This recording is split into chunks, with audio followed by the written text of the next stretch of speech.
interesting to see this particular power of courage. And just before we start, I just like everybody to relax wherever they may be, just ease themselves, take a few deep breaths, and just get prepared mentally for this journey.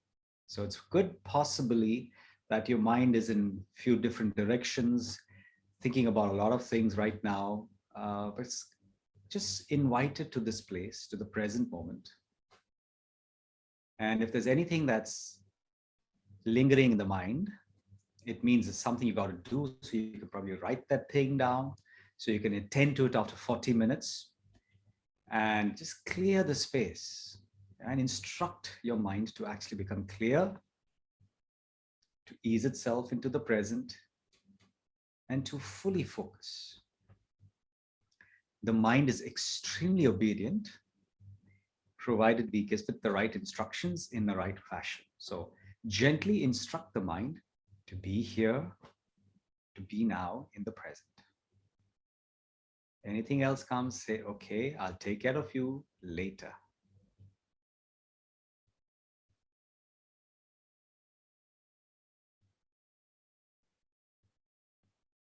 Okay, brilliant. Thank you. So nice, so nice.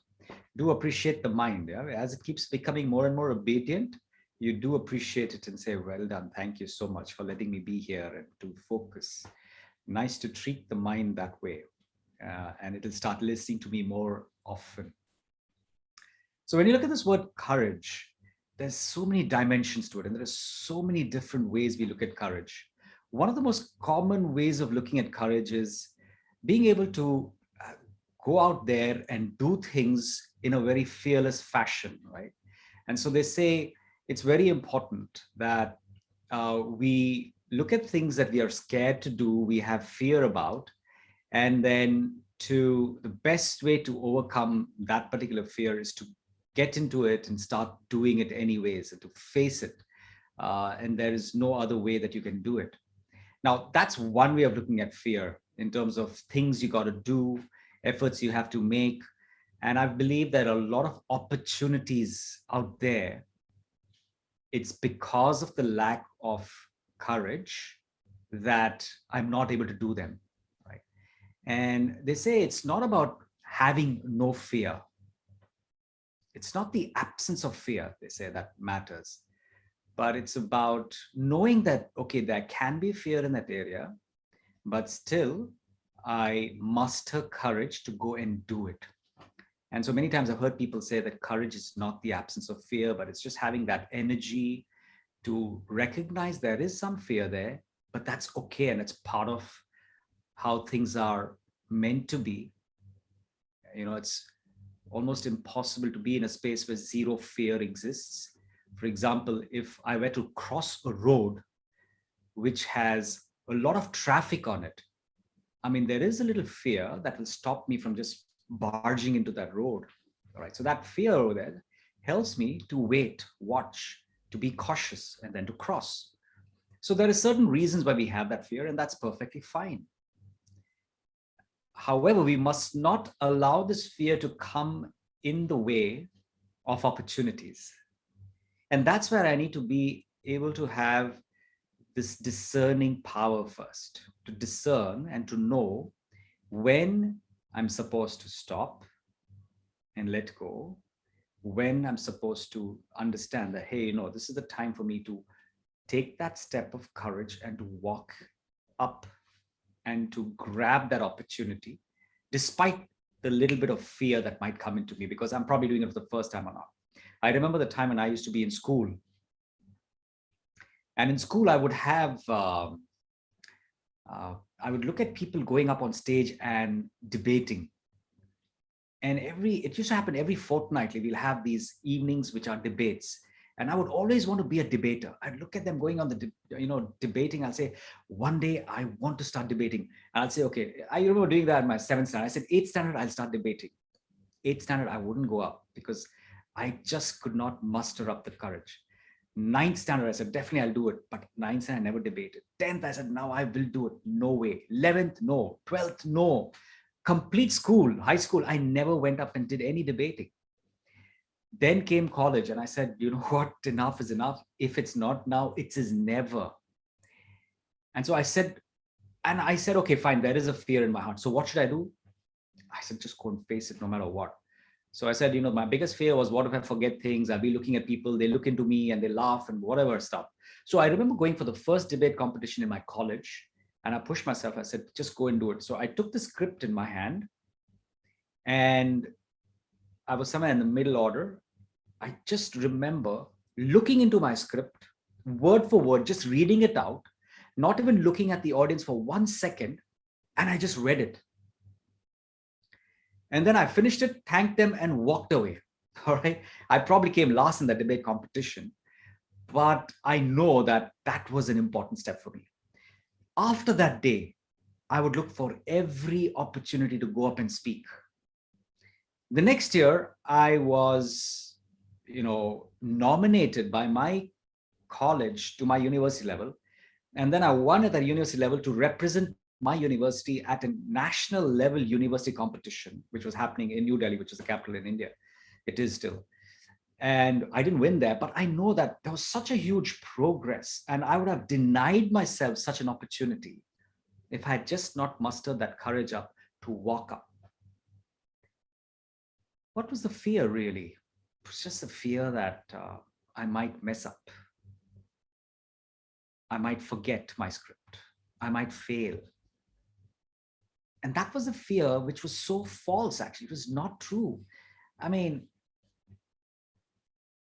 even if it is, it may not be. That's why they say fear is, it's false education that appears real. FEAR, false education appearing real. It's not a fact.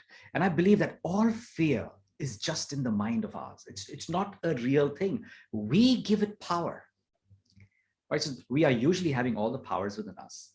And I decide to give power to an external circumstance, to something outside of me. And that's when it actually takes life. When I'm doing workshops with people, we try and ask people to write down things that they have no courage to do. And so some people will write, I have no courage to cook. Some people will say, I have no courage to speak in public. Some might say, I have no courage to start my own business. Some of them will say so many things. And then we'll say, okay, these are the fears that people have, and all different people have different fears. And so I'll take up one of the fears. I'll say, fear of starting my own business. And I look at the audience, and we don't say whose fear it is, but there will be few people. I'll say, how many people believe this is not a fear? And so many hands go up saying, well, that's perfectly fine for us. We can just walk out there and start a business. It's not such a big deal for us. But for some, it's like the most fearful thing to do. So then what is it? Is the fear real? Is it a fact? It's not. Because if it was, then everybody should have the same fear to the same intensity. But it applies to some, it doesn't apply to some, which means it's just a perception. And so what is courage really? At one level, and I'm looking at this as really the ones that are external, outside of me. To me, outside, it's just about changing a perspective. They say when you change the way you look at things you look at change. And so I'm looking at these things and I'm having this fear in me because I'm looking at it in a certain way. If I just change the way I look at them, they would just become very simple. So many times in my meditation lessons, one of the things I learned to do is look at things around you that you've given so much life to, and you've made them animated and real, and they kind of become so threatening to you. The one way to look at them is that they are really inanimate. They don't have life. They are paper tigers. I imagine paper tigers. So you just kind of sketched something there and you made it look like real and gave it life, but then just change your perspective and look at it as a paper tiger. Immediately it becomes a very easy thing to do. It becomes like a toy. In one of those, it's one of the ideas from a Harry Potter book. I'm not sure which one, but they're trying to show the children how to face fear. And they say, the moment you have something that comes in front of you that is kind of fearful, just take your magic wand and just say ridiculous at it and laugh. And that's it. And the moment they say ridiculous, that fear just changes into something which is, really a very comical figure from then onwards. So it's interesting to see how fear, all types of them that with whatever we hold, is just our own imagination. It's something that I have created in my own head. And when I start understanding that, then I'm able to overcome it in a much better way than if I did not. And I've noticed that happening many times in my life. So many things I'm scared about, which are absolutely baseless. They do not really necessitate that fear. And I probably have let go of so many opportunities because of that, or I've delayed a lot of things because of that fear. And so it's nice for us to also check the, the real actual facts that might be behind that fear. And I've seen people who have even phobias, who've been able to go and overcome those phobias the moment they've, just realized that there's nothing. It's just something I've created in my head. It's not real. But that's one level of courage. And I really would like to talk today about where real courage is required. There are many times that we may live in denial. We live in denial. There are things that are internal within me that I need to understand. I need to, look at. I need to recognize and say, you know what, Prakash, there's this part of yours that needs to be changed. This part of you, which is creating certain issues in my relationship. This part of me that's creating certain issues in my business. This is not allowing me to work or give my 100%. This is the part of me that is not really functioning as it should. And I need to change that. To me, that demands real courage. Because if I'm not doing that, then I'm blaming the situation. I'm complaining about things around me which are not happening well. I'm criticizing people. I'm always finding fault in others.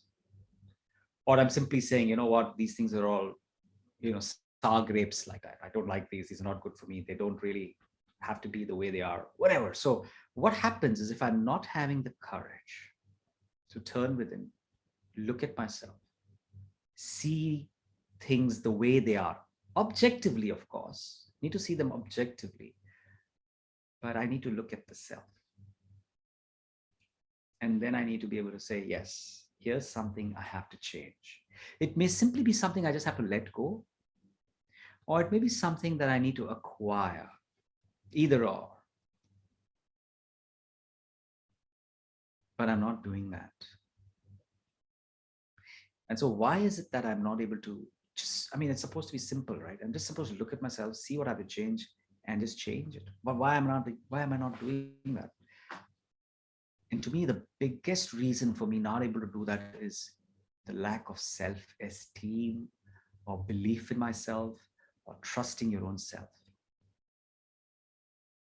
I somehow feel that if I see that, oh my God, I'm already, I already don't have a very strong esteem of myself.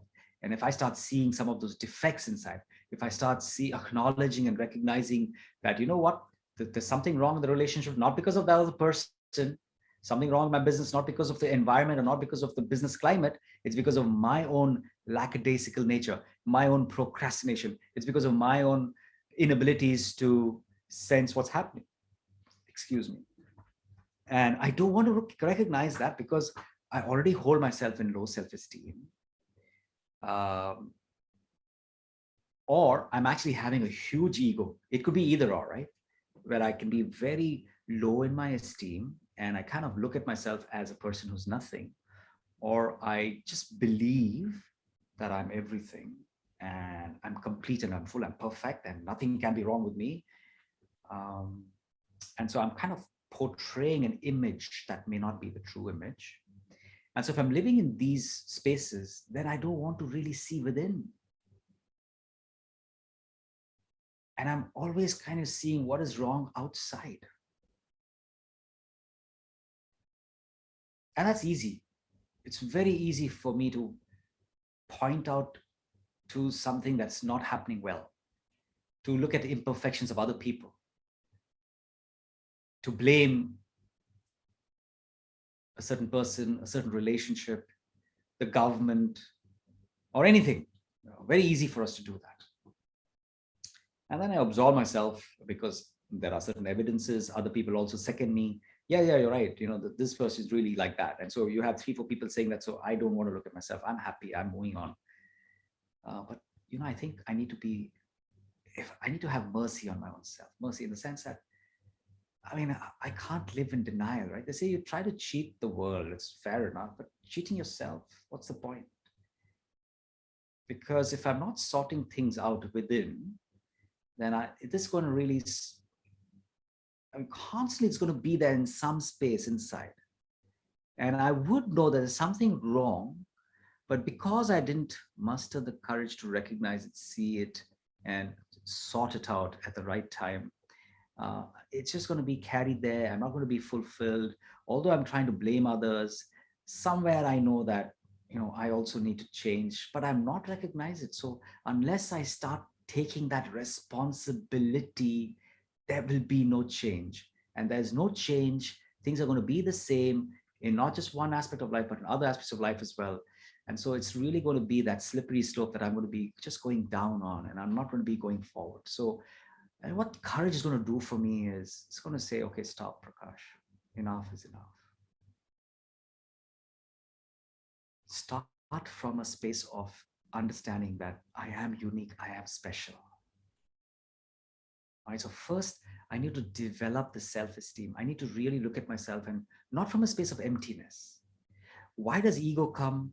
Why does this lack of self-esteem come? Or why does this, a state of being subservient coming into me? Why does it come? Because I don't really recognize my own self. That's why I'm actually, getting into all these unwanted spaces. So start from the space of realizing that I am unique. I am special. I am good. And that acceptance is very important, because it's from that acceptance where I have positive energy. I have, I'm comfortable. And it's not just saying it for the sake of saying it intellectually, but it's really feeling it and knowing it, that I am, you are, each and every one of us have that uniqueness and that speciality in us. And so what happens is, from that space, you really feel comfortable, you feel good, you feel lifted up. And then when you say, okay, I am good, I am okay, I'm not that I'm bad, and you're doing this not in comparison with others. Usually most of the time we're comparing ourselves with others. And so you either have a superiority complex or an inferiority complex. So you're going free from those things. You're looking at yourself, and then you're saying, okay, fine, I am special, unique, yet I may have some things I want to really sort out. And so from that space, when you look at yourself, you have the courage to do it. You're okay to do that, because you're not going to belittle yourself. You're not going to lose anything, because I'm still holding on to my uniqueness, but I'm still seeing, how can I really be better than I was yesterday? How can I be better than I am today? What is really happening in this relationship? Yes, I know there's a lot of things wrong with the partner or with my team out there. That could be so many things. But what is it that I need to change? And so that space will then allow me to recognize it. And when I muster that courage to first hold myself in self-esteem and then to look at things, then everything is easy. I can sort things out. And so how do I sort things out? What are some of the ways in which I can sort? One thing that I always did, I remember this time when I was promoted to being a manager. And it was the first time I was a manager. I could actually be a manager there, and I could stop taking feedback and input from people.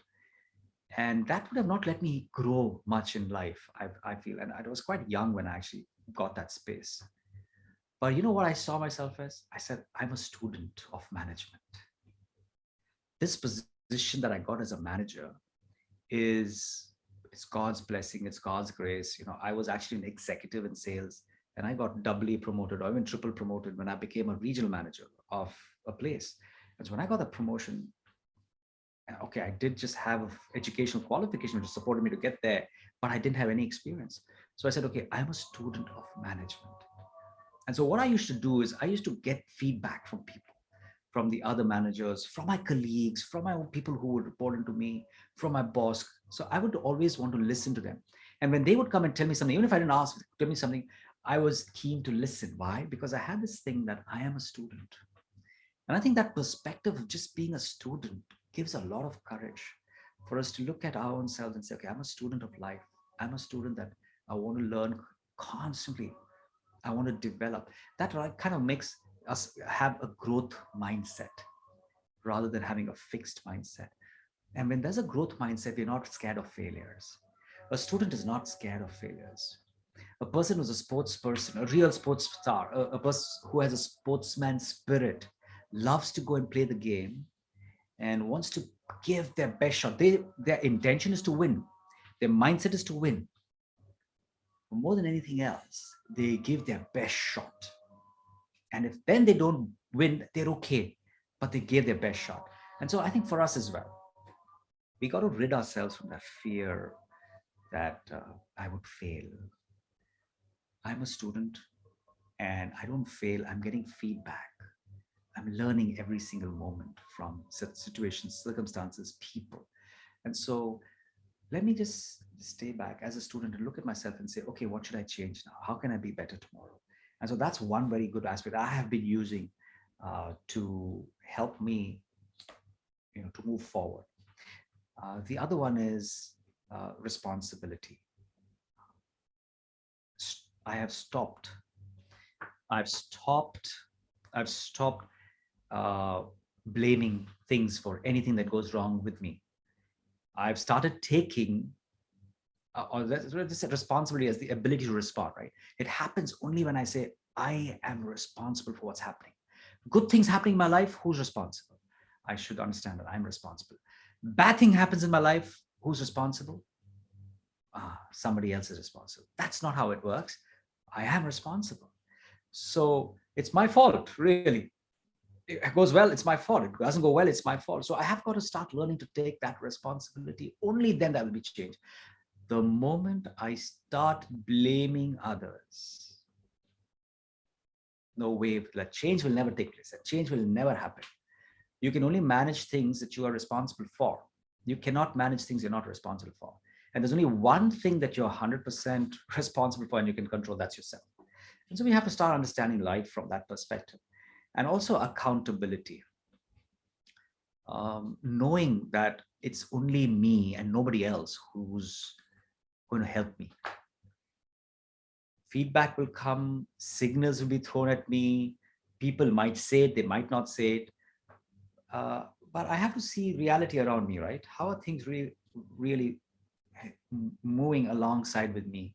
And I've got to take feedback from my environment constantly. I should start seeking feedback. And I should be very alert to see that, rather than the ostrich that has its head under the sand, trying to deny that, hey, everything is fine. But no, I need to see things are not fine. So look back into yourself and say, okay, what is it that's creating this? What should I do to change? And so the accountability to me is the buck stops with me. There's nobody else who's going to really do it for me. I am the only one who has to do it. So if I'm the only one who has to do it, let me do it now. The earlier I do it, the better for me. Because the later I do things, the later I change, it's going to be more difficult, probably even a little bit embarrassing. So the faster, the better. So do it. So constantly be a student, take responsibility for everything that's happening in your life, and know that I'm the one who's accountable and nobody else is accountable for my life, for my change. If it's not me, then who else? Nobody else. And if it's not now, then when? And so this is the things that I would like to just share. So for me, courage truly is facing your own self, listening to seeing what's happening there, what do I have to change, and then stepping forward and making those changes possible. But it all starts from looking at yourself with that esteem. So for the next 15 minutes, I understand that 30 minutes is when I talk and 15 minutes is how we meditate.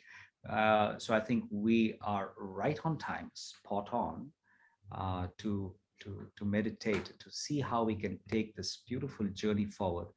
Uh, and how can I become more courageous? And so the next 15 minutes is a guided commentary that will uplift me to that space where I need to be before I start thinking about looking in and seeing what I need to change. But first and foremost, I need to uplift myself. And then I need to do that. So that's what we're going to do through this guided meditation or commentary. And we can use this often. And I think often because, many a times I don't have to look at things where I'm not having courage and then to do this whole process. It's good to do this process regularly. Uh, and it's a more proactive way to doing things rather than waiting for some time when you have a situation and then to practice this. So I think it's a good thing to practice often and regularly. Uh, and what this meditation also does is it really helps you at a subconscious level, very deep level. We are able to strengthen ourselves. Okay, so let's do that. I'll just play some music and then we'll have some very. So sit back, everybody, ease yourself. Take a few deep breaths in and out.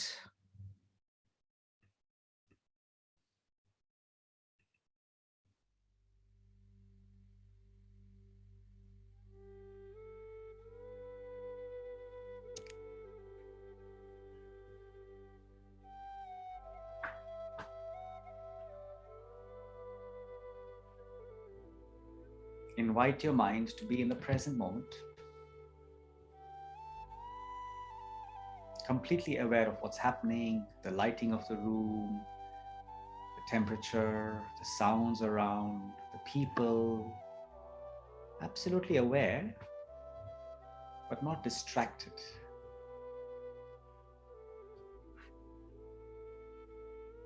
You're listening to what I'm saying, not just with your ears, but you are able to create pictures as I'm speaking. Because when you're doing that, then you're engaged 100%.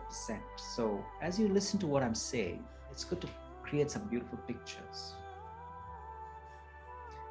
So look at yourself as a being of light, a star, a sparkling star,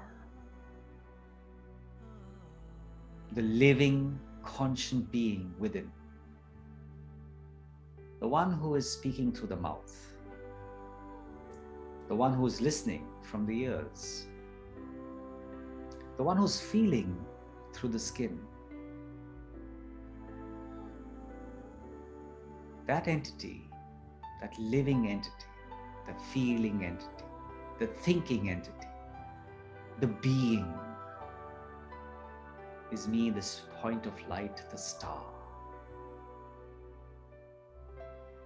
sparkling away.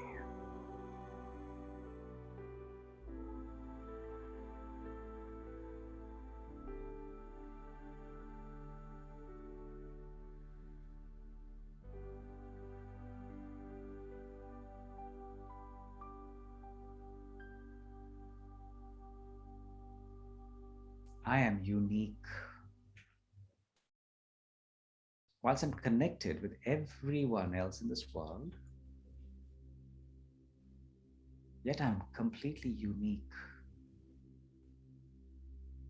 And I'm special. There is no other one like me. And I am not like anyone else. And it's this variety which makes this world so beautiful. The rainbow comes to the mind, and I can see the colors of the rainbow. so distinctly different. But when they all come together, it creates such beauty for the eyes. It's such a celebration. And every color is unique and special. And one might sit there and debate lifelong which color is better than which. But eventually, we all know that each color is unique, special. And we need all those colors to brighten life. And so, just like those colors in the rainbow, I am unique. I am special. And so is everyone else in the world, unique and special. And let me truly take this moment to internalize this feeling of I am unique and special and different.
Feel this experience of uniqueness grow within you.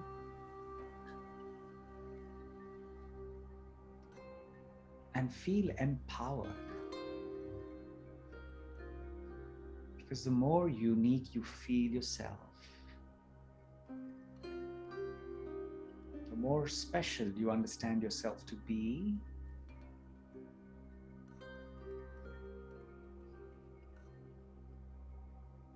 when you have this true sense of self-acceptance,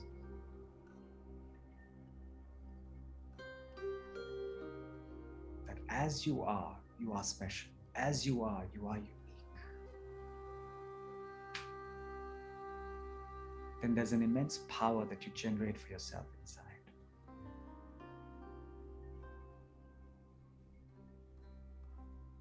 A very elevated energy.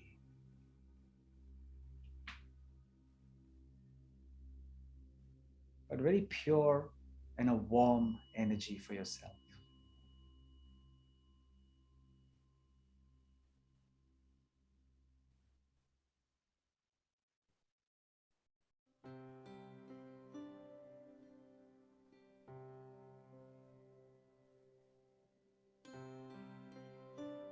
So anchor this brilliant feeling, this power, that I am unique, I am special, I am powerful.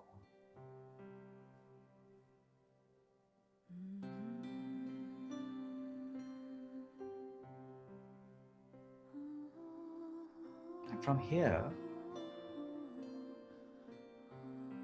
you separate yourself from emotions, become objective and look at yourself and think about what are some things that are signals that have been given to me that will help me achieve my goals, that will help me get forward faster, quicker, better. What is that one thing, or what are those few little things that are stopping me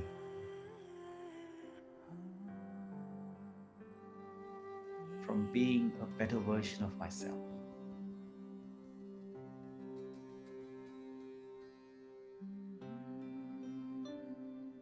What is the thing I need to take on, add? Or what is something that I need to remove, subtract, so that I am my own better version or my best version? Take a moment to contemplate on that.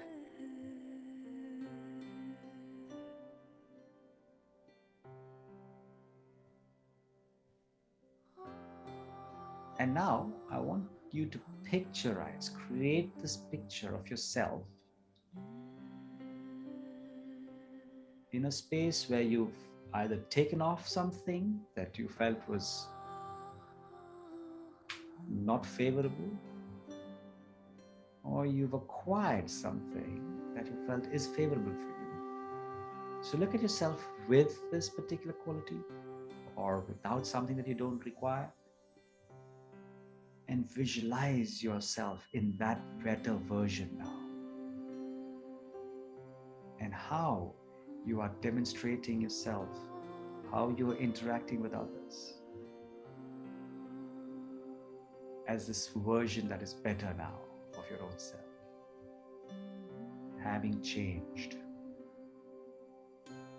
having moved forward now. Create a picture of yourself where you've achieved what you wanted to achieve because of making this change, and visualize a better self. See how you feel.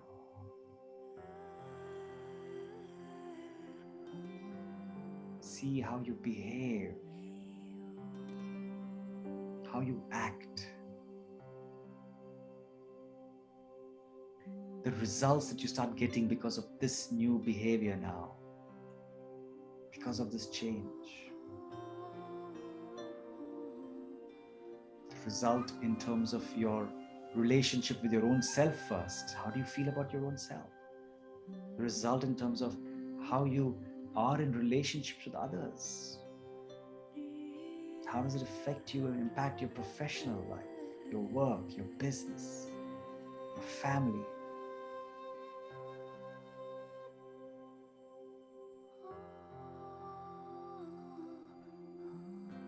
To see the positive impacts it has.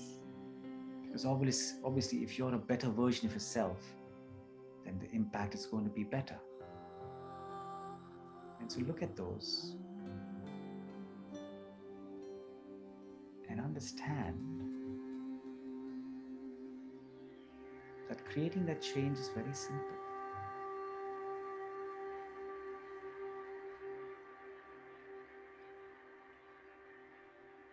Because now I've been able to see it. I've had the courage to recognize it and accept it. And I've also seen the benefits. I've seen my better self. I've seen a better version of myself. And so it's a matter of just being determined to consistently keep the flame on. Keep it burning. So constantly start with the space of I am unique and special.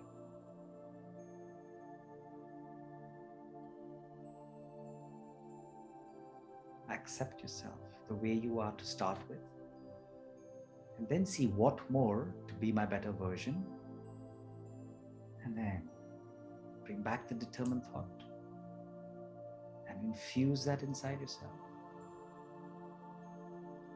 And then look how nature unfolds to give you the best.